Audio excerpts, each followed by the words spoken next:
We're going to do our draft today of the teams giving off good vibes. Trivia question, Chris, in honor of your 41st birthday. Which Washington player who wore number 41 returned a blocked field goal for a touchdown in a Super Bowl? Oh. Well, it's the Garo you're a football historian. Yeah. You're a football historian, so here's your chance to prove it. I know. So this was, of course, the Dolphins, the 1972 year where, they're playing the Washington football team Super Bowl to go 17-0. And it's the Garo Yepremian famous play.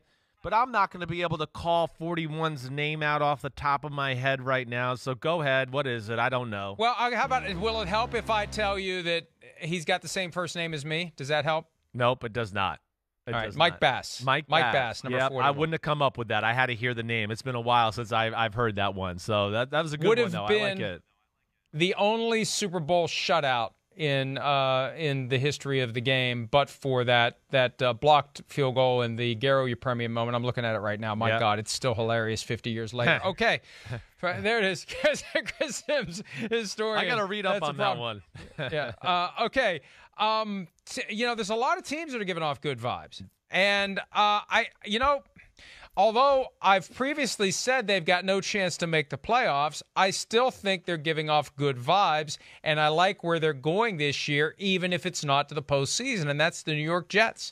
I like the vibe. For the first time in a long time, I hear you. That is coming from the New York Jets. I like what I've seen from Zach Wilson. I like what they have in Robert Saleh as the head coach. Yeah.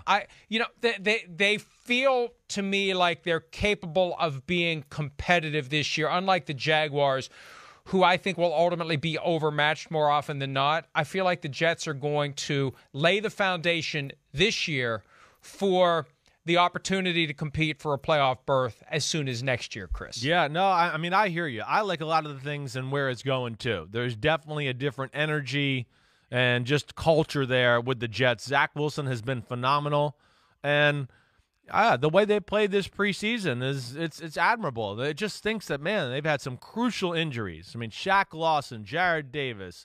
Mekhi Becton sounds like he's been dealing with something. Traded for Shaq Lawson. Lost Carl Lawson. Yeah, lost Carl Lawson. Sorry, exactly. Traded for Shaq Lawson yesterday. Yeah, I mean, Elijah Vera I guess they'll just wear the same jersey. I mean, you can save a little money that way. Yeah, I think they'll be okay in the money department. All right, man, you're right. There's a lot to pick with. I'm going to go with the Dolphins as my good vibe team. The Dolphins in the first two preseason games played a lot of their starters and dominated the Bears starting team and the Falcons. Not that the Falcons played all their starters or anything like that, but I just look at the Dolphins and go, wow, do they have a look of a really good football team? They're big up front on both sides. Jalen Waddle has added a dimension to them at the wide receiver position that's special. And I guess the biggest reason I'm giving them good vibes, whether it's the Watson talk or not, Tua has looked very good this preseason. I just would have a hard time thinking the Dolphins don't make the playoffs. I will be surprised if they don't. I know they're going to be in the conversation, but I'm just calling playoffs right now, and they're giving me some good vibes for sure. Very difficult in the AFC with all those great teams. Mm-hmm. I've got 9 contenders in the AFC, and I don't include the Dolphins. They would be the 10th, and then maybe the Raiders would be the 11th, but very top-heavy in the AFC. Very. Much easier to list the bad teams than the good teams there. I'm going to go with the team that we talked about a little bit earlier.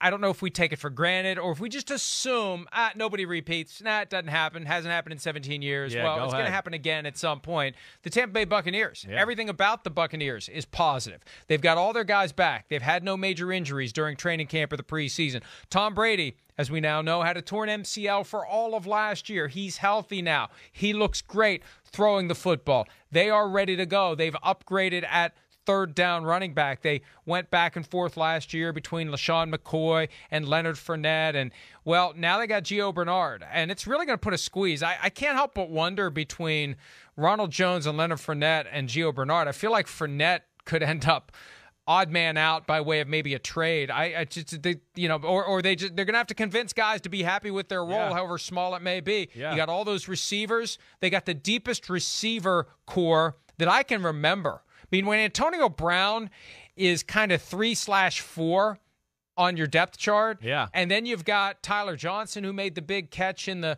postseason. They got Jalen Darden that they drafted. They got 6 receivers. that they can feel good about. And the defense, everything.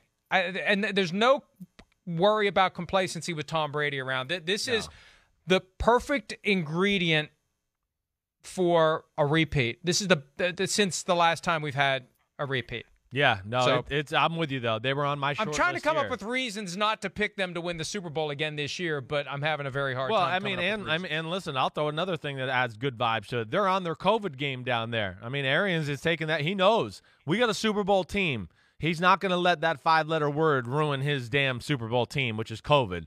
So I'm with you, though. That was one of the teams I wrote down as well. There is good vibes. I don't give a damn if they ended off on good vibes or not. It's a new year. They look good. I'm going to go with the team that we saw last night. You know, I wish the Browns played more in the preseason, maybe played their starters. You know, to me, that's not my favorite thing in the world. You've seen Kansas City has played a lot of their starters. They're going to be ready to go week 1. But nonetheless, the vibes are real coming out of Cleveland. Just even the way, hey, listen, they've gotten to a point where their backups are impressive. They are deep and have everything you need on a roster to be really successful. And then, of course, just, you know, yeah, we only got to see Baker Mayfield for 2 drives last night. But, hey, the one throw for the touchdown, that's where he left off last year. I mean, an aggressive decision, somebody in his face putting the ball on the money 30 yards down the field. I mean, yes, between some of their acquisitions and free agency, the draft, the way their team's built, really good vibes coming out of Cleveland. And the one vibe that is important, the sense that the Browns aren't rushing to sign Baker Mayfield to a new contract, that gives him even more motivation to have an even bigger year this year than he had last year. Last one for me, Los Angeles Chargers. The Chargers, not the Rams. They may be in tomorrow's draft of bad vibe teams. I'm not sure. But the Chargers, look, you can't control the expectations that are set for you by the media, by the fans. But the Chargers have the perfect expectation level, which is basically none. Like, nobody knows what to make of the Chargers. I expect them to compete for a playoff spot. I expect them to be very good if they can keep their young players healthy. If we get more Joey Bosa, more Derwin James. We know what Justin Herbert can do. Brandon Staley, I think, will be a very good coach for them. Right. This is a team that can be very, very good. And if Kansas City slips at all, if they just assume their ticket to the playoff party is punched, they may have to worry about losing the division to the Chargers. Yeah, no, I agreed. I mean, they got a lot of things, you know, like we just talked about with Cleveland that you like about their team. It's just, they got new coaches, a few new players. They got to stay healthy. That's the big point. You're right. Derwin James, Joey Bosa, they got to stay healthy, and they got to protect Justin Herbert. That offensive line should be better. Man, I mean, I feel like the Saints are good vibes. The Chiefs are good vibes. I'm going to go with the Panthers, though. I think the Panthers have been one of the stars of preseason football to me.